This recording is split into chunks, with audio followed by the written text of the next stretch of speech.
বাংলাদেশ সেনাবাহিনী সৈনিক পদে আবেদন সংক্রান্ত একটি গুরুত্বপূর্ণ ভিডিওতে আপনাদেরকে অভিনন্দন জানাই। আপনারা যারা বাংলাদেশ সেনাবাহিনীতে আবেদন করবেন, কিভাবে আবেদন করবেন, আবেদন প্রক্রিয়া কি, আবেদন করতে কি কি প্রক্রিয়া আপনাদেরকে অবলম্বন করতে হবে, সেটা আজকে সম্পূর্ণ আপনাদেরকে দেখিয়ে দিব। সেজন্য হচ্ছে আমাদের পুরো ভিডিও জুড়ে আমাদের সঙ্গে থাকতে হবে। আবেদন করার জন্য হচ্ছে আপনাকে নিতে হবে আপনার ছবি, আপনার জন্ম নিবন্ধন এবং হচ্ছে আপনার এসএসসি পাশের বিভিন্ন তথ্য। এই তথ্যগুলো আপনাদের কাছে রাখবেন, সেটা হচ্ছে রোল রেজিস্ট্রেশন এবং অন্যান্য তথ্য। তো আমরা আজকে আবেদনের মূল ভিডিওতে চলে যাব। ভিডিও শুরু করার আগে আপনাদেরকে বলবো, আপনারা যারা দেশে বা বিদেশে চাকরির জন্য দক্ষতা উন্নয়ন সার্টিফিকেটগুলো গ্রহণ করতে চান, আমাদের ওয়েবসাইট ভিজিট করতে পারেন। প্রচুর পরিমাণে কোর্স সেখানে দেওয়া আছে, কোর্সগুলো করে আপনারা অনলাইন ভেরিফাইড সার্টিফিকেটগুলো গ্রহণ করতে পারেন।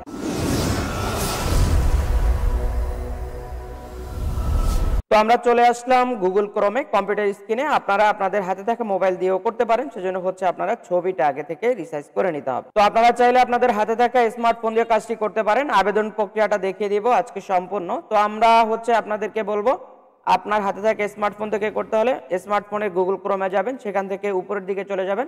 উপরে ডান কোণা থেকে 3 ডট লাইনে ক্লিক করলে মেনু আসবে, একটু নিচের দিকে চলে আসবেন। সেখান থেকে হচ্ছে ডেস্কটপ সাইট চালু করে নিলে আমাদের কম্পিউটার আর আপনার মোবাইল একই রকম দেখা যাবে। সেখান থেকে হচ্ছে আপনি আবেদনটি খুব সহজে করতে পারবেন। তো আমরা হচ্ছে চলে যাব আবেদনে। তো আমরা আপনাদেরকে কাজটি কম্পিউটার দিয়ে দেখে দিচ্ছি, আপনারা আপনাদের হাতে থাকে স্মার্টফোন দিয়ে করতে পারেন। তো আমরা ওয়েবসাইটে আসার পরে হচ্ছে এখান থেকে আমাদেরকে দিতে হবে জেনারেল। আর কারো যদি ট্রেড আবেদন করতে হয় তাহলে অবশ্যই ট্রেডে যেতে হবে। আমরা জাস্ট এখান থেকে জেনারেল অপশনটা সিলেক্ট করব। এরপরে হচ্ছে আমাদেরকে বাংলাদেশ আর্মি সৈনিক রিকোয়ারমেন্ট, এখানে ক্লিক অ্যাপ্লাই অপশনে ক্লিক করতে হবে।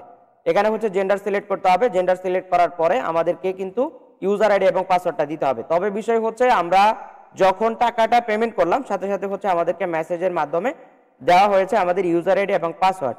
তো ইউজার আইডি এবং পাসওয়ার্ডটি আপনাদেরকে দেখিয়ে দিচ্ছি এবং এসএমএস করার সিস্টেমটা আপনাদেরকে দেখিয়ে দিচ্ছি। তো আমরা এখানে যে এসএমএস এর সিস্টেমটা দেখতে পাচ্ছি, প্রথমে হচ্ছে আপনারা যেটা করবেন, আবেদন শুরুর আগে আপনাকে দিতে হবে প্রথমে হচ্ছে সৈনিক, তারপর হচ্ছে স্পেস দিবেন। আপনাদের হচ্ছে বোর্ডের যে প্রথম 3 সংখ্যা সেটা দিতে হবে। আপনি যে বোর্ডে থাকেন, ঢাকা বোর্ডে হলে DHA, বরিশাল হলে BAR, তারপর হচ্ছে অন্যান্য বোর্ড হলে সেগুলো দিবেন। দেওয়ার পরে হচ্ছে এখান থেকে দিতে হবে কি রোল নাম্বার, এসএসসি রোল নাম্বারটা দিবেন, এসএসসির পাশের সন এবং হচ্ছে আপনার জেলা কোড। জেলা কোডগুলো আপনারা কোথায় পাবেন, সেটা হচ্ছে সেনাবাহিনী সৈনিকের যেই আবেদনের সার্কুলারটা আছে, সার্কুলার মধ্যে সবকিছু থাকবে। তো আমরা এখান থেকে হচ্ছে প্রথমে আমরা এটা এসএমএস করার পরে 16322 নাম্বারে এসএমএস করতে হবে এবং অবশ্যই এসএমএসটি করতে হবে টেলিটক মোবাইল দিয়ে।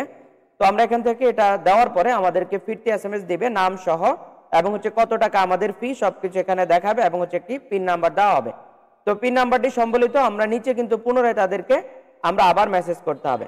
আমরা মেসেজ করব সৈনিক স্পেস দিয়ে ইয়েস, স্পেস দিয়ে হচ্ছে আমাদের যে পিন নাম্বারটা থাকবে সেটা দিব এবং হচ্ছে আমরা আবেদনে যে মোবাইল নাম্বারটা ব্যবহার করব সেই মোবাইল নাম্বারটা এখান থেকে দিতে হবে। আমরা আপনাদেরকে লাস্ট মেসেজটা দেখিয়ে দিচ্ছি। এটা হচ্ছে লাস্ট মেসেজ, কংগ্রাচুলেশন জানাবে এবং হচ্ছে এখানে নাম, ইউজার আইডি, পাসওয়ার্ড সবকিছু থাকবে এবং এই ইউজার আইডি এবং পাসওয়ার্ড ব্যবহার করে আমরা আবেদনের প্রক্রিয়ায় প্রথম ধাপ শুরু করব। তো আমরা এখানে আসার পরে হচ্ছে আমাদেরকে দিতে হবে প্রথমে ইউজার আইডি এবং হচ্ছে পাসওয়ার্ডটা দিতে হবে। তো আমরা এখান থেকে ইউজার আইডি এবং পাসওয়ার্ড দিয়ে দিব। তো আমরা এখানে আসার পরে এখান থেকে জেন্ডার সিলেক্ট করলাম, ইউজার আইডি এবং পাসওয়ার্ডটা আমাদেরকে দিতে হবে। তো আমরা জাস্ট এখান থেকে ইউজার আইডি এবং হচ্ছে পাসওয়ার্ডটা এখান থেকে দিয়ে দিতে হবে। তো আমরা এখান থেকে জাস্ট ইউজার আইডিটা বসিয়ে দিব, ইউজার আইডি বসিয়ে দিয়ে তারপর হচ্ছে আমাদের পাসওয়ার্ডটা এখান থেকে জাস্ট বসিয়ে দিয়ে আমরা সাবমিট অপশনে ক্লিক করব। তো আমরা এখান থেকে সাবমিট অপশনে ক্লিক করব। করার পরে হচ্ছে আমাদেরকে যদি আমরা মনে করি আমাদের ইউজার আইডি পাসওয়ার্ড সেভ করা দরকার, আমরা সেভ অপশনে ক্লিক করব। এছাড়া আমরা নিচের দিকে চলে আসব। আমরা আমাদের পুরো ফর্মটিকে একটু জুম করে নিলাম আপনাদের বোঝার স্বার্থে। তো এখান থেকে হচ্ছে আপনাকে আপনার যে জন্ম নিবন্ধনের 17 ডিজিটের যে নাম্বার, সেই নাম্বারটা এখান থেকে দিতে হবে। তো আমরা দিয়ে দিলাম জন্ম নিবন্ধনের 17 ডিজিটের নাম্বার। এই নাম্বারটা দেওয়ার পরে হচ্ছে আপনারা অবশ্যই নাম্বারটিকে চেক করে নেবেন আপনার জন্ম নিবন্ধনের সাথে এই নাম্বারটা মিল আছে কিনা। যদি না থাকে তাহলে হচ্ছে অবশ্যই মিলিয়ে নিতে হবে, আর যদি না থাকে তাহলে হচ্ছে পরবর্তীতে সমস্যা হতে পারে। তো আমরা এখান থেকে হচ্ছে আমরা আবেদনের সময় যে মোবাইল নাম্বারটা ব্যবহার করেছি ওটা ছাড়া অল্টারনেটিভ একটা মোবাইল নাম্বার এখানে দিতে হবে, যাতে যোগাযোগের ব্যবস্থা এই নাম্বারে করা যায়। যোগাযোগ নাম্বার হিসেবে অল্টারনেটিভ নাম্বার দিলাম। এখানে হচ্ছে আমরা দেখতে পাচ্ছি ফাদার্স নেম। তো আমরা এখান থেকে যদি বাবার অবস্থানটা আমরা দিতে হবে, তো এখান থেকে আমরা লাইভ দিয়ে দিলাম এবং হচ্ছে ফাদার্স এনআইডিটা এখান থেকে দিতে হবে। তো এখান থেকে হচ্ছে ফাদার্স এনআইডি কার্ডের নাম্বারটা দিয়ে দিলাম এবং হচ্ছে আমরা দেখতে পাচ্ছি নিচে মাদার্স নেমটা শো করছে। তো এখান থেকে লাইভ দিয়ে দিব। তো মাদার্স এনআইডি দেওয়ার পরে হচ্ছে আমরা এখান থেকে রিলিজিয়নটা দিয়ে দিব। রিলিজিয়ন দেওয়ার পরে হচ্ছে আমাদেরকে যেটা করতে হবে সেটা হচ্ছে উচ্চতা দিতে হবে। তো আমরা এখান থেকে উচ্চতা ফিট দিয়ে দিলাম, তারপর হচ্ছে ইঞ্চি দিতে হবে। তো আমরা এখান থেকে পাসপোর্ট কত ইঞ্চি সেটা দিয়ে দিব। তারপর হচ্ছে আমাদেরকে দিতে হবে ওয়েট, কত কেজি ওয়েট আছে সেটা দিতে হবে। তো এখান থেকে দিয়ে দিব। তারপর হচ্ছে ওয়েট কত কেজি কত গ্রাম সেটাও দিতে হবে। তো আমরা এখান থেকে কত গ্রাম সেটাও দিয়ে দিচ্ছি এবং হচ্ছে আমাদের পরবর্তী যে অপশন এটা হচ্ছে আমাদের ঠিকানাটা দিতে হবে।